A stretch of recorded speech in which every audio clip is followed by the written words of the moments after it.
विद्यार्थी मित्रांनो, शैक्षणिक कागदपत्र अडवल्यास अॅट्रॉसिटीचा गुन्हा दाखल होईल असा समाज कल्याण विभागाने महाविद्यालयाला इशारा दिलेला आहे।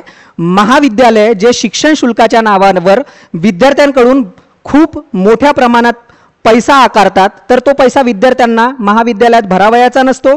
तो शिष्यवृत्तीच्या मार्फत समाज कल्याण विभाग हा विद्यार्थ्यांचा पैसा महाविद्यालयाला देत असतो। तर अशा विषयीची जे अपडेट आहे त्याबद्दल आपण माहिती बघणार आहोत। मी विद्यार्थी मित्र प्रवीण भिमटे तुम्हाला याविषयी माहिती देणार आहे। तुम्हाला स्क्रीनवर दिसत असेल विद्यार्थी मित्रांनो, शैक्षणिक कागदपत्रे अडवल्यास अॅट्रॉसिटीचा गुन्हा दाखल होईल असा इशारा समाज कल्याण विभागाने दिलेला आहे। तर आपण बघूयात संपूर्ण प्रकरण काय आहे ते तुम्हाला दिसत असेल बघा। महाविद्यालयाकडून पात्र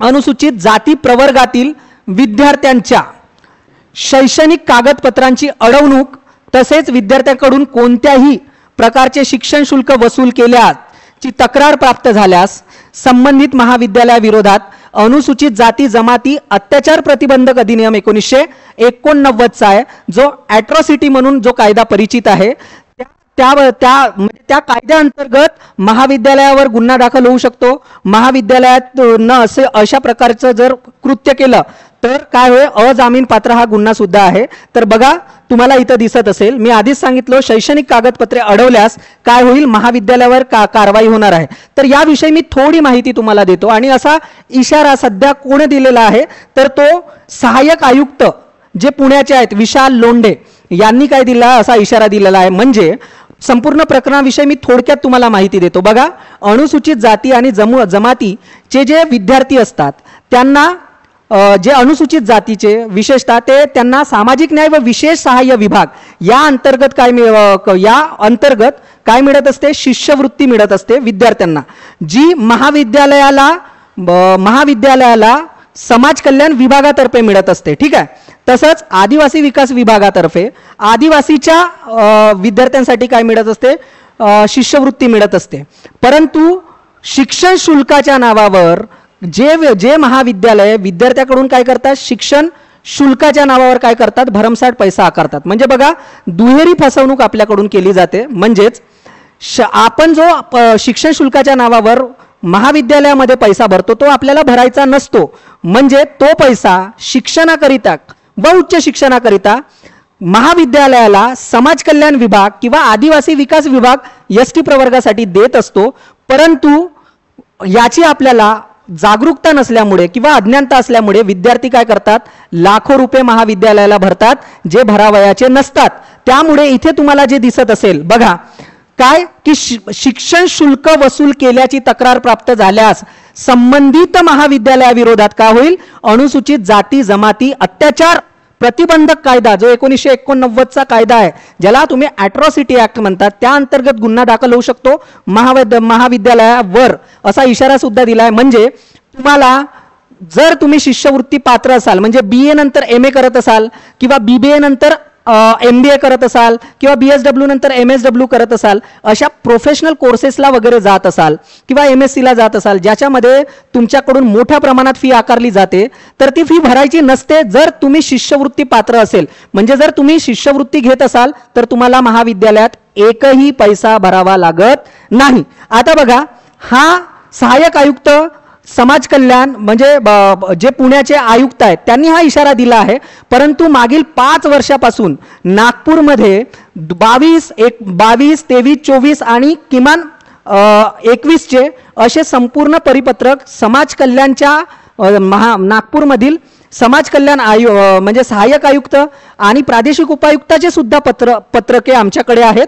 याविषयी नागपूरमध्ये मानव अधिकार संरक्षण मंच या संघटनेमार्फत हा विषय मागील 5 वर्षापासून रेटून धरला गेला आणि लाखो विद्यार्थ्यांचे काय आहे, पैसे वाचवल्या गेलेत। तर या मानव अधिकार संरक्षण मंचचे जे सदस्य आहेत आशिष फुलझले यांनी हा मोठ्या प्रमाणात मुद्दा उचलून धरला आणि विद्यार्थ्यांना याविषयी न्याय पण मिळवून दिलेला आहे। तर त्यांनी याविषयी खूप जाणीव जागृती केली, अनेक मंचकावरून काय केला, हा मुद्दा उचलला गेला। परंतु आता अलीकडे ही बातमी मला दिसली आणि हा विषय मला वाटला की समाजापर्यंत पोहोचावा, म्हणून मी तो घेऊन आलेलो आहे। नागपूर विभागासंदर्भात तुम्हाला कागदपत्रे पाहिजे असतील तर तुम्ही मला संपर्क करू शकता. अशी संपूर्ण परिपत्रके ते आपल्याकडे आहेत आणि ते इथे मी वेळेअभावी टाकू नाही शकत, पण मी ते तुम्हाला त्या पद्धतीनं तुम्ही मला कमेंटमध्ये सांगा तर मी ते तुम्हाला प्रोव्हाइड करून देईल. बघा मग पुढे काय आहे तर समाज कल्याण विभागाकडून 2018-19च्या आर्थिक वर्षापासून अनुसूचित जाती प्रवर्गातील विद्यार्थ्यांना शिष्यवृत्ती परीक्षा शुल्क योजनेअंतर्गत महाडीबीटी प्रणालीमार्फत देण्यात येते. सध्या स्थितीत महाडीबीटी प्रणालीवरील आणि PFMS या प्रणालीद्वारे शिष्यवृत्तीचे निधी वितरण सुरू आहे. विद्यार्थ्याच्या शिष्यवृत्तीची रक्कम आधार जोडलेल्या बँक खात्यात जमा करण्यात येते. म्हणजे मी तुम्हाला हेच सांगतो आहे, तुम्ही जे महाविद्यालयात शिक्षण शुल्क या नावावर पैसे भरता ते भरायचे नसतात, कारण तो संपूर्ण पैसा समाज कल्याण विभाग हा तुमच्या वतीनं महाविद्यालयात देत असते. म्हणजे जर तुम्ही शिष्यवृत्तीस पात्र असाल तर महाविद्यालयात तुम्हाला एकही रुपया भरावा लागत नाही, केवळ शिष्यवृत्तीचा फॉर्म भरणं अनिवार्य आहे. मग आपण पुढे जाऊ. बघा तर इथे काय म्हणत आहे, ही रक्कम या प्रणालीद्वारे वितरित होत असल्याने नोंदणी केलेल्या अर्जामध्ये आधार कार्ड अद्ययावत नसणे. आता बघा कोणत्या आधारावर तुम्हाला कागदपत्रे अडवल्या जातात त्याविषयी याच्यामध्ये माहिती दिली आहे. बघा आधार क्रमांक अद्ययावत नसणे किंवा आधार क्रमांकाच्या बँक खात्याशी संलग्न नसणे, परत आधार क्रमांक सक्रिय नसणे, विद्यार्थ्यांनी वाउचर रिडीम न करणे, आधार जोडणी असलेले बँकेतील खाते बंद असणे, आधार जोडलेल्या मोबाईल क्रमांकावर ते बंद असणे, अशा ज्या संपूर्ण प्रक्रियेविषयी काय होते, विद्यार्थ्यांची काय होते, अडवणूक होते. म्हणजे तुम्ही प्रवेश तर घेतला आणि त्याच्यानंतर तुमची शिष्यवृत्ती जर उशिरा महाविद्यालयात जमा झाली तर कागदपत्रे दिल्या जात नाही. म्हणजे विद्यार्थी जोपर्यंत त्याचा पैसा भरत नाही, कारण तो समाज कल्याण विभागाकडून महाविद्यालयाला भेटण्यासाठी काय होतो, उशीर होतो, तर विद्यार्थ्याच्या शैक्षणिक कागदपत्राची महाविद्यालयाकडून काय होते, अडवणूक होते. तर ती अडवणूक नाही झाली पाहिजे यास्तव काय दिलेला आहे, समाज कल्याणने असा इशारा दिला आहे की या कुठल्याही जे मी आतापर्यंत तुम्हाला आधार विषयीचे ज्या समस्या बोललो त्यासाठी जर अडवणूक झाली तर काय आहे, तुम्हाला ते सर्वस्वी जबाबदारी कोणाची आहे, महाविद्यालयाची असेल, विद्यार्थ्याकडून त्याची परिपूर्तता करून घेणे. तर तुम्हाला इथे दिसत असेल बघा काय आहे, बंद असणे किंवा समोर जाऊ दुसऱ्या हप्त्यासाठी महाविद्यालय स्तरावर विद्यार्थ्यांची उपस्थिती अद्ययावत करण्यासाठीची अर्ज प्रलंबित असणे. ठीक आहे, या सर्व बाबी विद्यार्थ्यांच्या आधार क्रमांक खात्याशी निगडीत असल्याने या कारणामुळे विद्यार्थ्यांचे शिष्यवृत्ती प्रलंबित आहे किंवा कसे याबाबत महाविद्यालयाने खातर जमा करून विद्यार्थ्याच्या तक्रारीचे तातडीने निवारण करण्याची काय आहे, जबाबदारी कोणाची आहे, महाविद्यालयाची आहे. मी तुम्हाला आधीच सांगितलं, जर अशा कुठल्याही कारणास्तव समाज कल्याण विभागाकडून शिष्यवृत्ती महाविद्यालयाकडे वर्ग झालेली नाही, या आधारावर जर तुमचे कागदपत्र अडवल्या जात असतील तर त्या महाविद्यालयावर ॲट्रॉसिटीचा गुन्हा दाखल होईल आणि समाज कल्याण विभागातर्फे हा काय देण्यात आलेला इशारा देण्यात आलेला आहे. म्हणजे कागदपत्रे जर अशा पद्धतीने अडवले जात असतील तर तुम्हाला काय करायचं आहे, जागृत राहायचं आहे आणि त्यासंबंधीचे जर तुम्हाला परिपत्रके हवे असतील, शासनाचे कागदपत्रे हवेत असतील तर ते मी काय देईल, तुम्हाला देण्याचा काय करेल, प्रयत्न करेल. तुम्ही तसं कमेंट बॉक्समध्ये टाका. आपण पुढे जाऊया. पुणे जिल्ह्यात शिक्षण घेत असलेल्या विद्यार्थ्यांची शिष्यवृत्ती, आता हे केवळ पुणे जिल्ह्यासाठी आहे का, तर नाही. अशी बातमी कोणा पुण्यातल्या समाज कल्याण जे आयुक्त आहे, सहाय्यक आयुक्त, त्यांनी दिली आहे. परंतु हे संपूर्ण कुठे होते, संपूर्ण महाराष्ट्रामध्ये काय होतं, ही लागू होते. आणि नागपूर संबंधितले जर तुम्हाला कागदपत्रे नागपूर विभागाविषयी पाहिजे असतील तर ते आपल्याकडे आहेत. तर बघा, शिष्यवृत्तीची रक्कम महाविद्यालयात प्राप्त न झाल्याने महाविद्यालयाकडून विद्यार्थ्यांना शैक्षणिक कागदपत्रे देण्यास नकार दिल्याच्या अनेक तक्रारी काय आहेत, समाज कल्याण विभागाकडे प्राप्त होतात.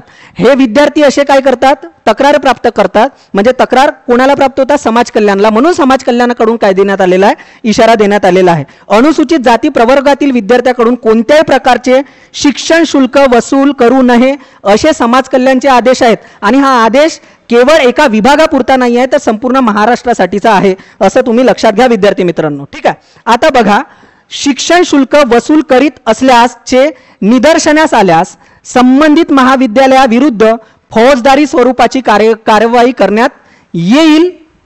असा इशारा समाज कल्याण विभागाकडून काय देण्यात आलेला आहे. आता समाज कल्याण स्वतः याविषयी जाणीव जागृती समाजामध्ये व्हावी किंवा विद्यार्थ्यांमध्ये व्हावी यासाठी प्रयत्नशील आहे.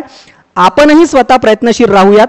तुम्हाला याविषयी अधिक काही माहिती हवी असेल तर तुम्ही मला कमेंट बॉक्समध्ये टाका. त्याविषयी आपण काय करू, त्याच्यावर निवारण करण्याचा प्रयत्न करू. अनेक विद्यार्थ्यांचे या माध्यमातून ज्यांना जाणीव जागृती झाली त्यांचे पैसे सुद्धा काय झालेले आहेत, बचत झालेले आहे. म्हणजे त्यांना खरं तर जो शिष्यवृत्तीसाठी पात्र विद्यार्थी असेल त्याला महाविद्यालयात एकही रुपया भरावा लागत नाही, हे तुम्हाला लक्षात घ्यावयाचं आहे. तर तुम्ही मला कमेंट करा, याविषयी कुठले प्रश्न असतील तर. जास्तीत जास्त व्हिडिओ काय करा, लाईक करा. तुम्हाला माहितीच आहे माझं चॅनल विद्यार्थी मित्र या नावाने आहे. तर जास्तीत जास्त या सर्व प्लॅटफॉर्मवर मी उपलब्ध आहे. जास्तीत जास्त व्हिडिओला लाईक करा, विद्यार्थ्यांपर्यंत जास्तीत जास्त शेअर करा आणि चॅनलला असेच नवनवीन अपडेटसाठी चॅनल सबस्क्राईब करा. धन्यवाद विद्यार्थी मित्रांनो.